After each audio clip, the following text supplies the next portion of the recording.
Galloway is an awesome place.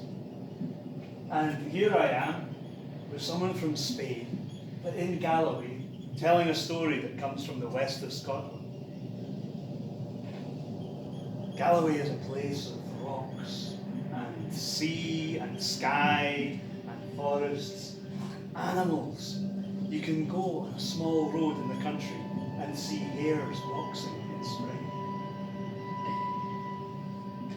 This story is taken from the sea, and it was told by a man called Duncan Williamson years ago. And it comes from his inspiration of watching the animals, the birds,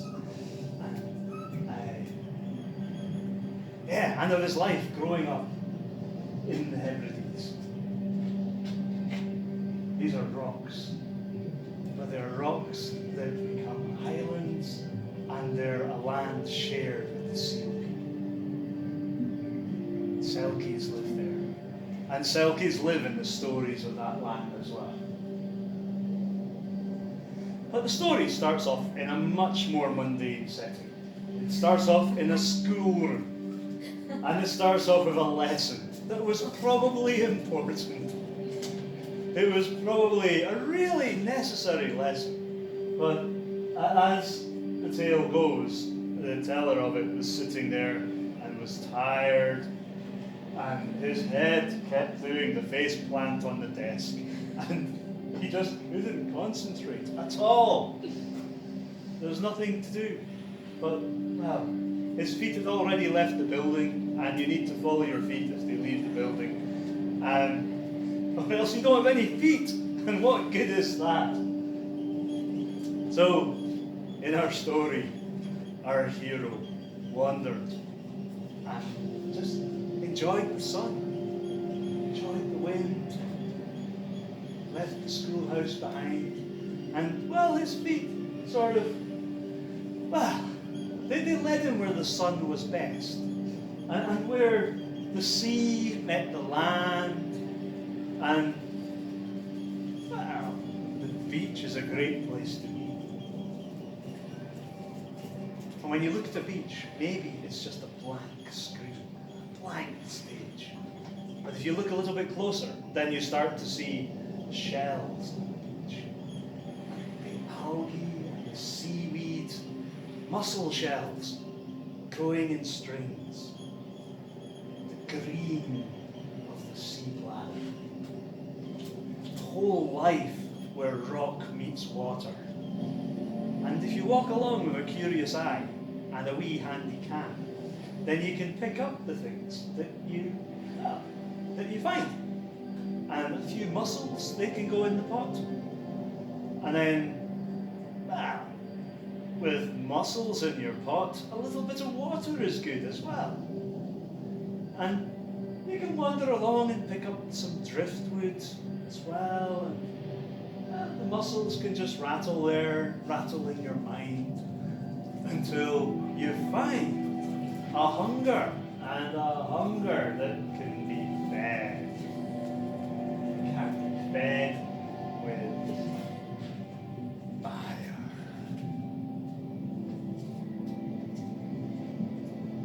There's something therapeutic about fire, and of just sitting there, watching it burn. It's always changing.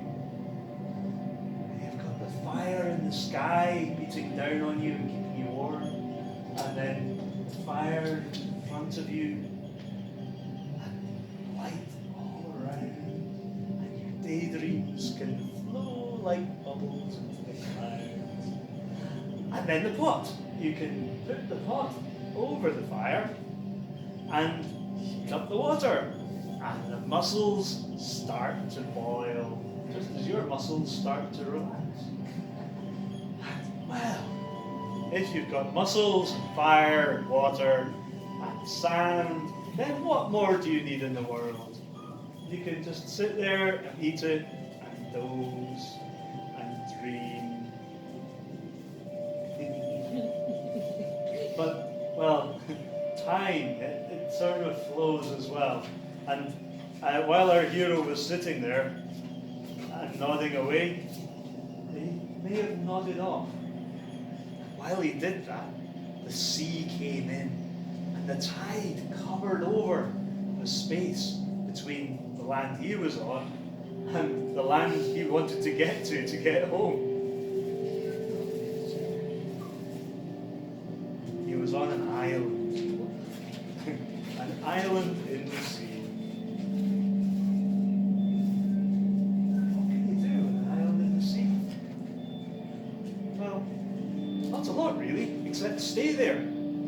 Tide comes in, tide goes out. And you just have to sit and make the best of it.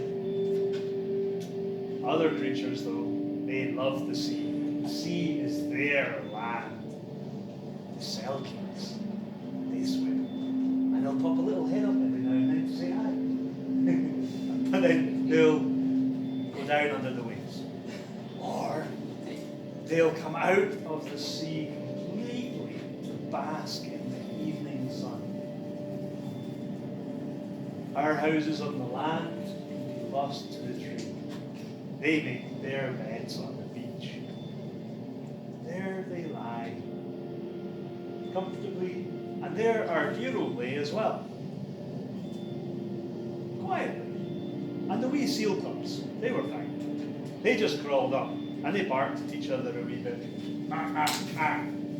And they blethered and they gossiped, just like people in the village blether and gossip. And our hero was happy. But sharing the beach with him, sharing the beautiful decoration of seaweed and sand and the last dying embers of the sun.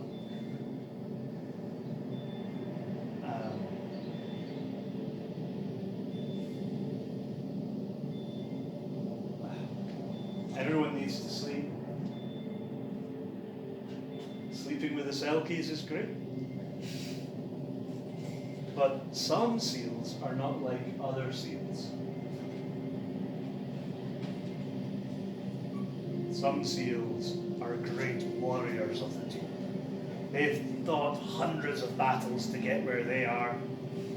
They're old and aged and wise with beards. They like the best spots on the beach.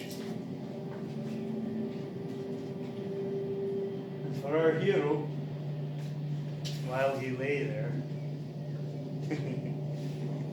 he was slightly daunted to see a great bull seal come out of the waves and growl and bark and bellow. And he growled and barked and bellowed and walked, well, and crawled closer and closer. I don't know. That's probably a horrible insult in Selkie. My apologies. His breath smelt of rotten fish. His great blubberous form was no longer buoyed up by the sea, and it lay down beside our hero. All night it lay there, and all night it howled and bellowed. The noise was deafening.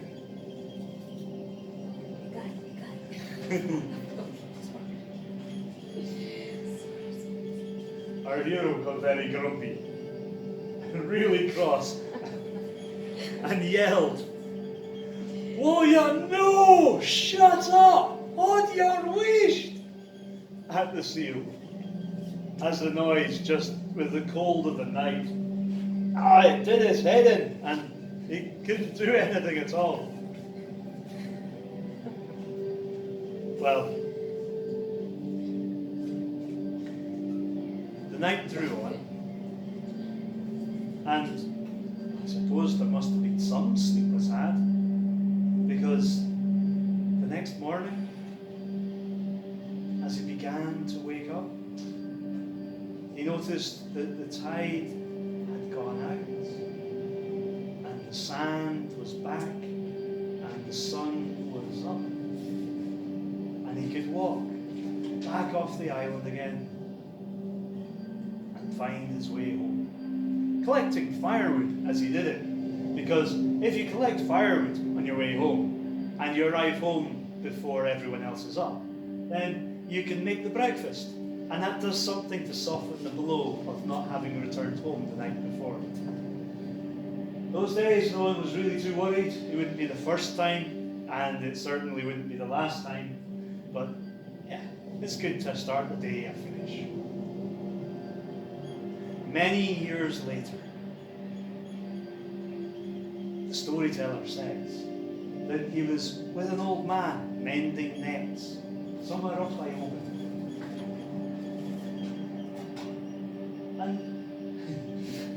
And while you mend the nets that have been sticked by crab claws, then you blether and you chat, much the same way as you might over a cup of tea.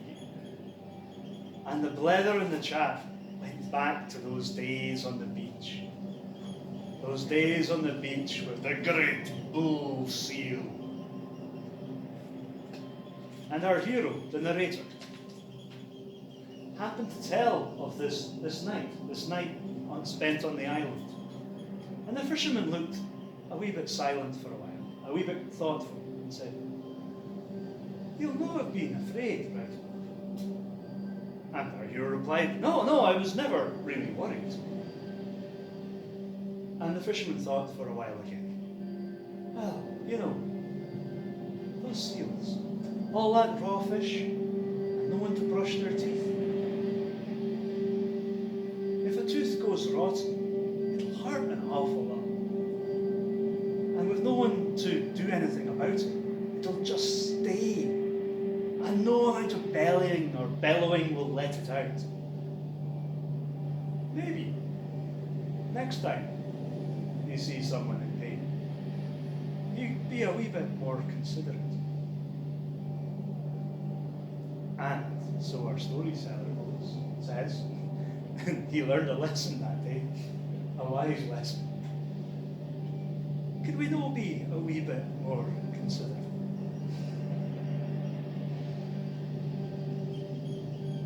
And then he wandered off as the tide went out again, back into the land of stories. And this is where my story ends, washing around on the west coast, enjoying the deep green of the sea, blue of the sky, yellow of the sun. And if you're new here, everyone